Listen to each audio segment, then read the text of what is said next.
बापाचं आमच्या हक्काचं नाही कुणाच्या बापाचं घेतल्याशिवाय राहणार नाही देणार नाही घेतल्याशिवाय राहणार नाही नाही कुणाच्या बापाचं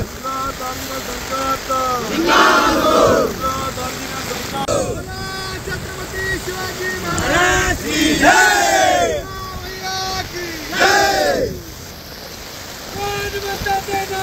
घेतल्याशिवाय राहणार नाही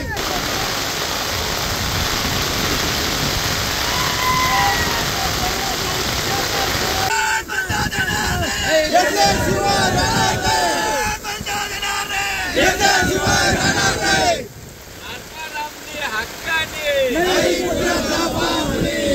पाण्याची पातळी वाढते, मुसळधार पाऊस सुरू आहे, परंतु 50 वर्ष आमच्या बाप दादांनी वाट पाहिली, मात्र या गुजरातला पाणी देण्याचा जो घाट घातला आहे, केंद्राने प्रकल्प रद्द करण्याचं धाडस केलंय आणि राज्यकर्ते महाराष्ट्रातले खोटं पत्र देऊन भूलथापा देत आहेत.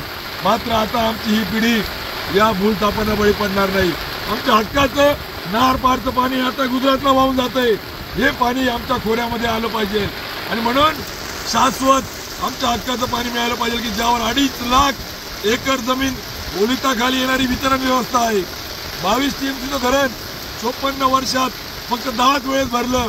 कसं मन्याडचं खोरं जिवंत राहील, कसं आमचं पांजण डावा कालवा जिवंत राहील, कसं आमचा दामदा उजवा डावा कालव्याला पाणी येईल, कसं आमच्या पाचोऱ्यापासून पुढच्या कालव्याला पाणी येईल.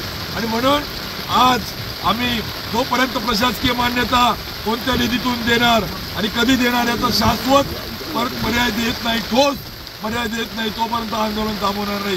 कारण की यापूर्वी आम्ही निदर्शनं केली, आंदोलनं केली, आम्ही त्या ठिकाणी प्रतिकात्मक पुतळे जाळले, ट्रॅक्टर रॅली काढली, आम्ही सरकारला वेळोवेळी इशारा दिला. मात्र घेण्याच्या कातडीचं गुजरातच्या सरकार गांभीर्याने घ्यायला तयार नाही. म्हणून हे आंदोलन आम्ही या ठिकाणी चालू ठेवणार जोपर्यंत आम्हाला प्रशासन, मंत्री महोदय, सचिव शाश्वत कोणत्या निधीतून कधी प्रशासकीय मान्यता देणार याचं ठोस उत्तर देत नाही, तोपर्यंत हे आंदोलन थांबणार. बघा, असे आमचे बापदादे मेले, तरसून मेले, कर्जाचा डोंगर घेऊन मेले, पाऊस मुसळधार मेले आणि मग त्या ठिकाणी त्या पद्धतीने मरण्यापेक्षा संघर्ष करत मरण आलं तरी आम्हाला चालेल. आम्ही मरण्याला घाबरत नाही. आमच्या गिरणा खोऱ्यासाठी आम्ही त्या ठिकाणी ठरवलंय